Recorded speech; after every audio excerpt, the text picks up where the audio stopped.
Ang rosas ay parang ikaw. Dumarating sa panahon ng tagsibol. Nagsisimula sa maliit, unti-unting tumutubo, lumalaki. Ang bawat talulot ay parang alaalang unti-unting nagsasama. Sumasayaw habang umiihip ang hangin. At sa pagdaan ng panahon, ang bawat talulot ay unti-unting nalalagas, nananamlay, nalalanta, nawawala.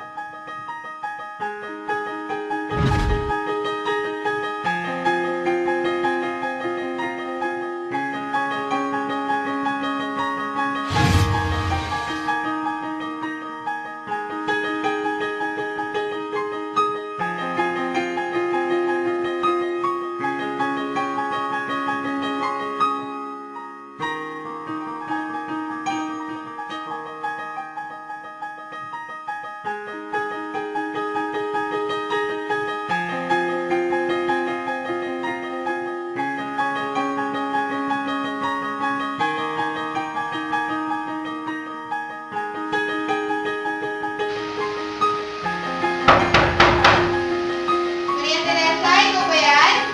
Bukas yung pinto. Consuelo? Tulog na kami, huwag kang istorbo. Consuelo, papasukin mo ako, pakiusap. Bukas yung pinto. Sige, tulak mo. Bakit ganyan ka kumakatingin? Hindi mo na ba ako naaalala? Naalala. Kaya nga pinapasok kita. Para saan yung kandila? Wala ba kayong kuryente rito? Nagdadasal kasi ako sa altar. Pinagdadasal mo ako, no? Ba't ka ba nandito? Ayoko sa madilim. Matagal na ako nasa madilim. Ba't iniiba mo yung usapan? Tinatanong ko kung ba't ka ba nandito. Nandito ako kasi kailangan. Wala si Maria Teresa dito. Umalis kasama si Ernest. Pakiusap, Consuelo. Babalik ka lang dito kung kailan wala na siya? Siya? Si ano? Yung kapit mo. Oo. 2 linggo na nung namatay siya. Hindi alam ni Maria Teresa na patay na yan. Kaya sinasabi ko sa'yo, umalis ka na dito sa bahay na to. Malalaman niya rin yun. Paano niya malalaman eh? Hindi ko naman sasabihin sa kanya. Kailangan niya yung malaman. Hindi niya kailangan Ano malaman. Kaya habang may oras pa, lumayas ka na dito sa bahay na to. Hindi pwede, Bakit? Consuelo. Bakit hindi pwede? Nandito ako kasi kailangan. Sa loob ng 8 taon na iniwan mo yung anak mo. Sa tingin mo, hindi pa ba sapat yun para umalis ka na ngayon? Hindi. Kaya nga ako nandito. Kasi nagbabalik ako. Ang tigas mo pa din. Bakit? Sa tingin mo ba hindi kami naghirap simula nang iniwan mo kami? Kami? Sino Oo. kami? Si Maria Teresa, si Ernestine, tsaka ako. Bakit? Hindi mo ba alam na nasaktan din ako? Hindi halata sa'yo na nasaktan ka. Kaya habang may oras for Ernesto, umalis ka na dito. Hindi. Kailangan ko siyang hintayin. Tingin mo ba, galit pa siya sa akin? Bakit hindi? Iniwan mo siya tapos hindi siya magagalit sa'yo? Sinabi niya ba sa'yo? Hindi niya binabanggit sa akin yun. Pero alam ko, at nakikita ko sa mga mata niya, na nasasaktan ka din siya. Consuelo, naghihinuha ka lang pala. Wow. Hindi naman siguro magandang tignan na nandito ka pa pagkatapos mo siyang iwan. Kaya ngayon, umalis ka na dito sa bahay na to. Nandito ako kasi kailangan kong humingi ng tawad sa kanya. So tingin mo ba pagbigyan ka niya? Hindi. Hindi siya ganun. Hindi mata kilala si Maria Teresa. Kilala ko siya. Asawa ko siya. Asawa? Ernesto, asawa? Bakit? Hindi naman kami yung divorce ah. Hindi rin kami nagpaanan. Asawa ko pa rin siya. Yung pag-iwan mo sa kanya, Ernesto, hindi mo pa ba kinukonsidera yon? Ba't ganyan ka mag-isip? Kailangan. Nandito ako kasi kailangan kong humingi ng tawad sa kanya. Ernesto, bilang kapatid mo, pakiusap, umalis ka na. Hindi pwede. Importante ang pakay ko rito. Ernesto, pakiusap, umalis ka na. Consuelo! Consuelo! Maria Teresa?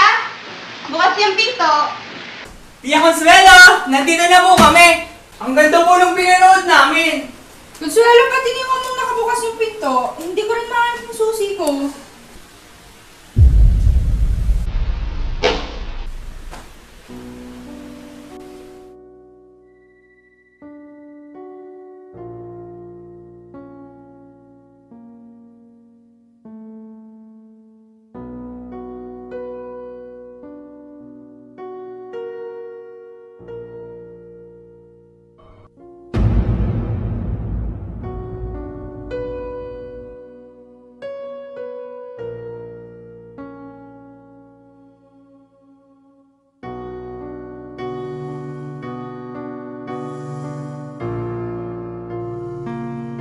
Maria Teresa?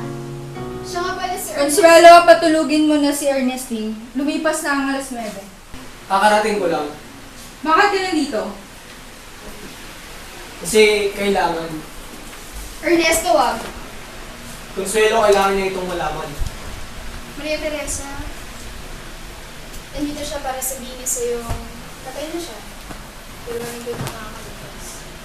Sorry, pero ayoko talagang sabihin sa'yo yun. Consuelo, naiintindihan kita. Kung pwede iwanan mo. Sige.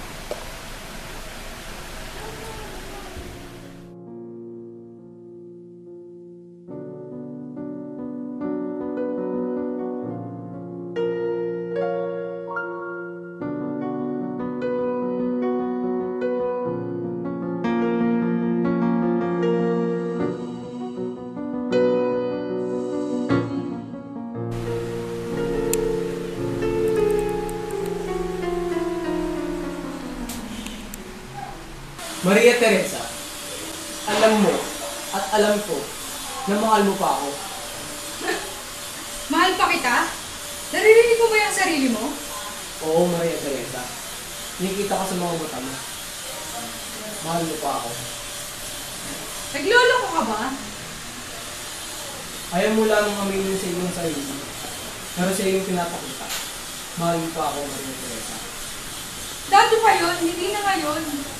Ilan mo? Suot-suot mo ba ang ibinigay ko sa iyo noon sa mga hotel? Naalala mo ba? Mga alaala na lang yun. Pinatay ko na yung mga alaalang yun. Alam ko walang taon na nakalipas.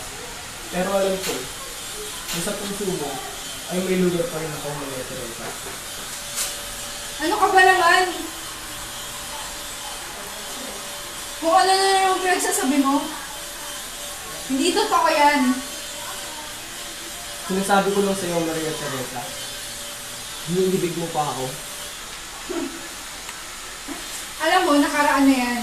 Hindi ko na pwedeng balikan. Pinatay ko na yan, Ernesto. Gumising ka naman. Pwede natin buhayin ulit, Maria Teresa. Buhayin? Nababaliw ka na ba? Akala mo mahal pa kita? Hindi na. Ano? Ang anak natin, Maria Teresa. Ang anak natin? Anak ko lang yun. Ako nagpalaki doon. Mag-isa lang kaming dalawa. Anak natin yun, Maria Teresa. Alam ko, isang taon higit pa lang sana nung umalis ako. Oo, isang taon, iniwan mo kami. Ano nangyari sa amin? Maayos naman kami ah. Pero, tinanggihan mo ang mga nais kong ipadala sa iyong pensyon, Maria Teresa. Oo, kailangan kong tanggihan yon kasi gusto kong patunayan sa mundo na kahit ako lang, kaya kong palakihin ang anak natin. Ha? Naawa sila sa akin. Pero may pagkukutsa yung binigay nila sa akin. Oo, may mga malulungkot na araw. Pero, papatawarin na sana natin.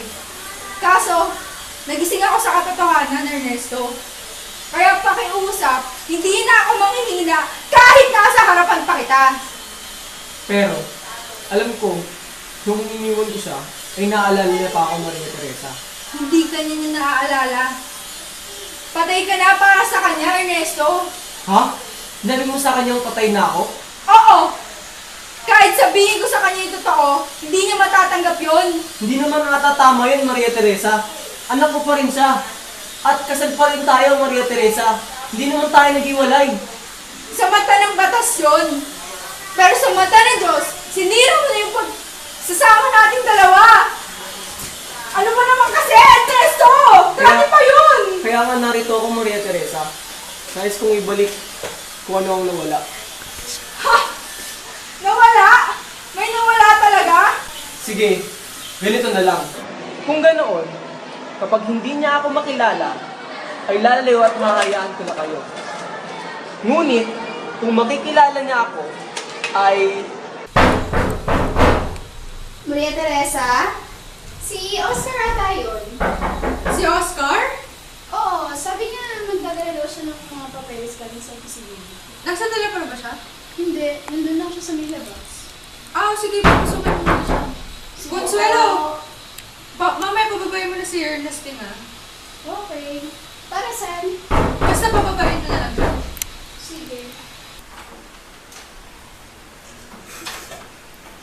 Pasok ka. Ano si Teresa, Te Consuelo? Oo, nasa loob. Tignan mo na lang. Kailangan ko si Manoy, pinapapirma to ni boss para daw bukas. Oy, Teresa, ito, Oo, pinapirma. Oscar.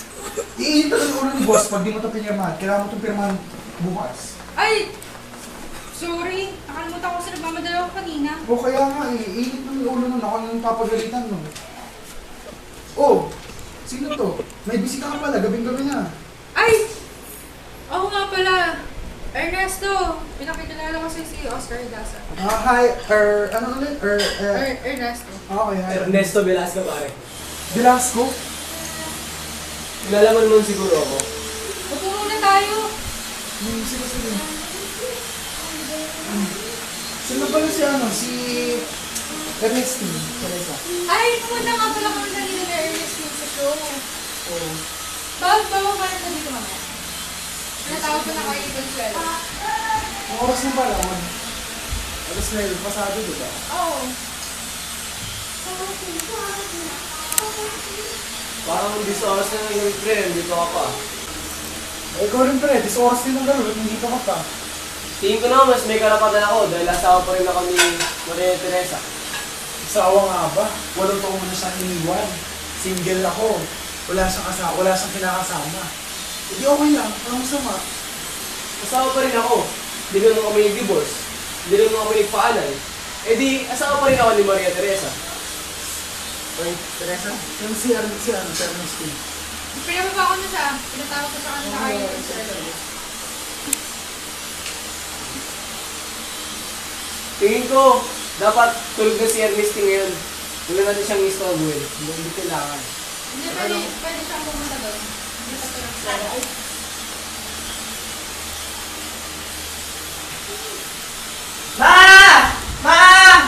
Oh! Uy! Ernestine!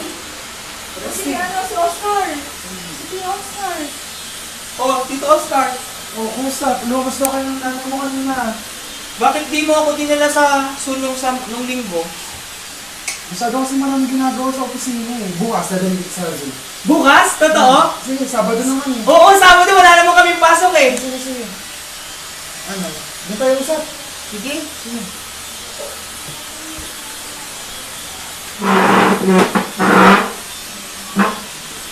Oh.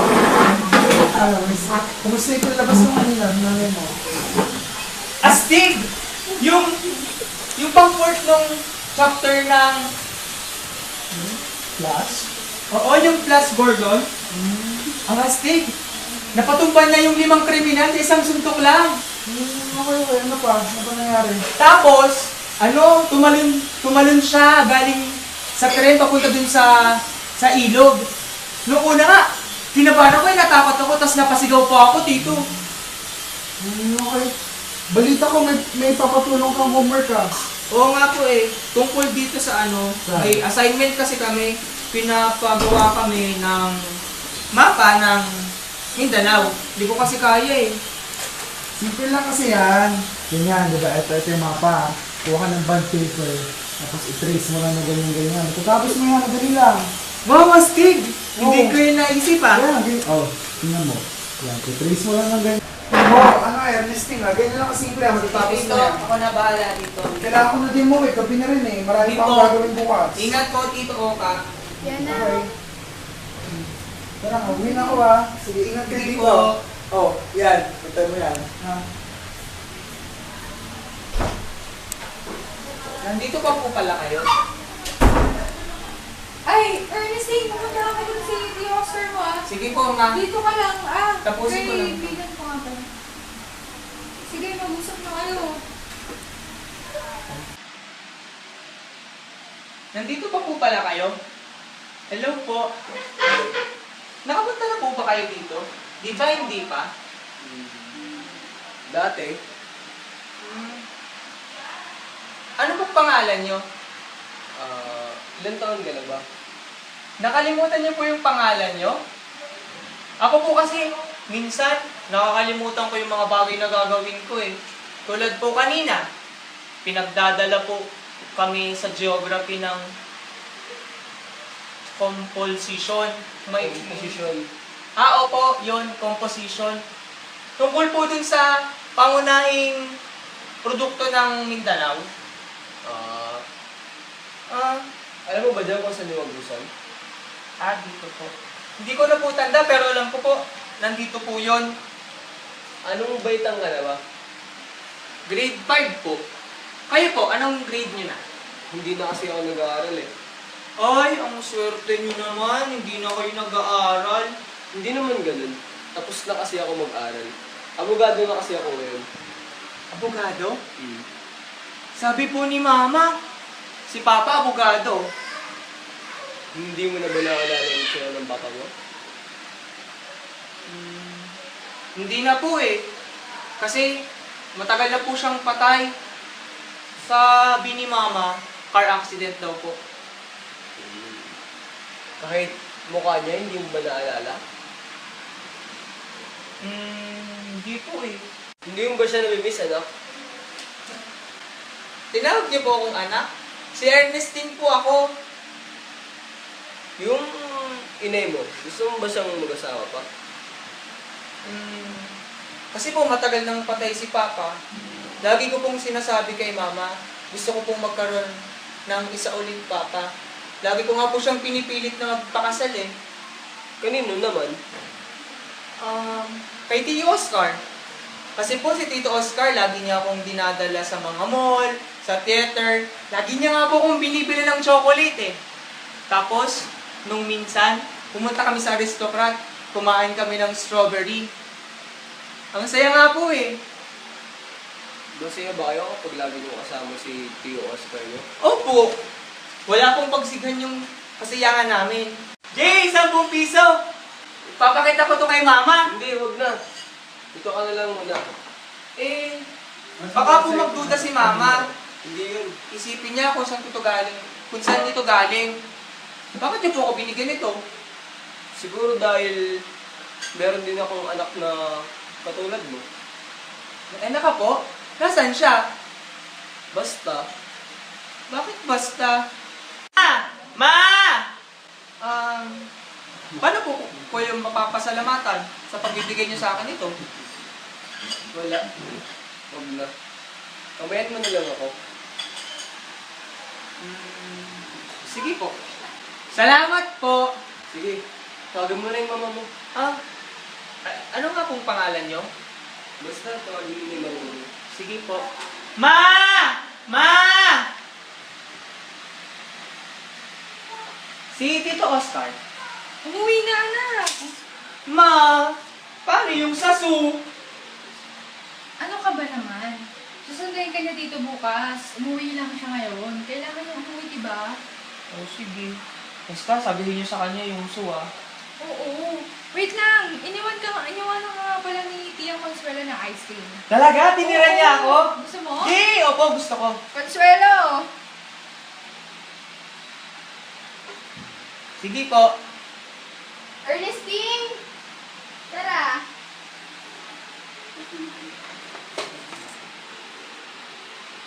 Panalo ka na. Hindi niya na ako naaalala. Natatakot ako. Baka may sabihin ako ng iba. Hindi na ba magbabago yung isip ko? Hindi na.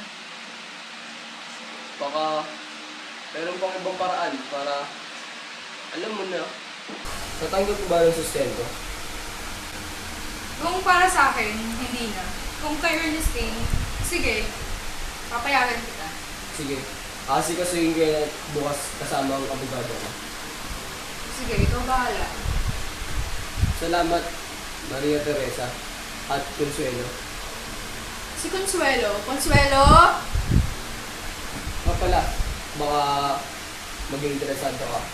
Pupunta ako bukas sa Mindanao. Sa Davao? Hindi, sa Agusan. Yung kaibigan ko kasi magtatayo siya ng lumber company doon. At maganda yung offer niya sa akin doon. O sige. Pero, eto muna. Bibigay ko sa ito. Paalala para kay Ernestine. Tingin ko paalam na ito ngayon. Sige, paalam mo ng Ernesto. Paalam na. Forever. Pero, tingin ko ay tama ka nga. Na hindi na maaaring patawad ang puso masaktan. Paalam na. Ernesto, Nasaan na yung lalaki? umalis na siya, Ernestine. Anong pangalan niya? Hindi niya sinabi sa akin yung pangalan niya eh. Hindi ko din alam. Nakalimutan ko. Sige po, matutulog na ako.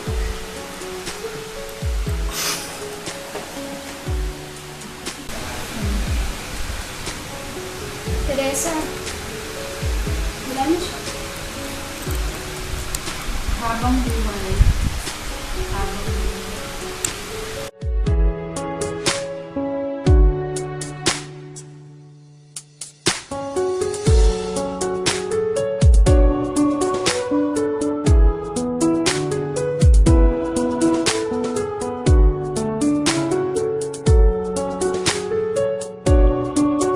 Ang rosas ay dumarating sa panahon ng tagsibol.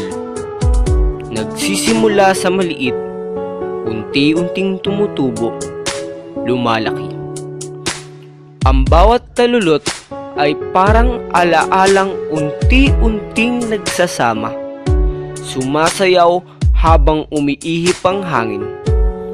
At sa pagdaan ng panahon, ang bawat talulot ay unti-unti nang nalalagas, nananamlay, nalalanta, nawawala. Ang rosas ay ako.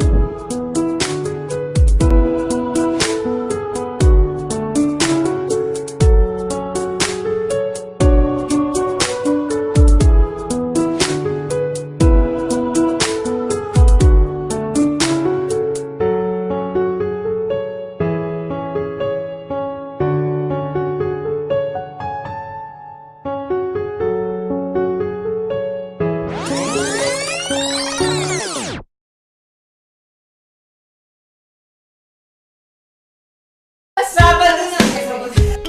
Manaman eh, wala kasing pasok bukas eh. Wait up!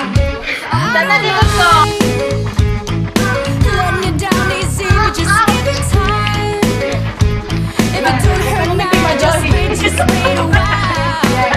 Another big fish in the pond, no more.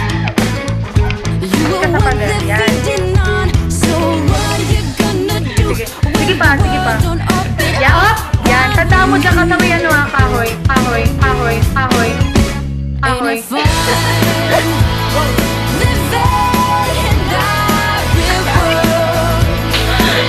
if I live and I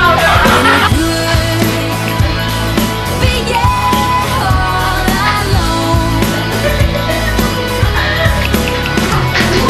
alone.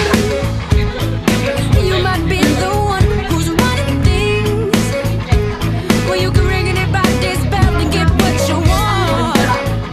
See, it's easy to ignore.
mama.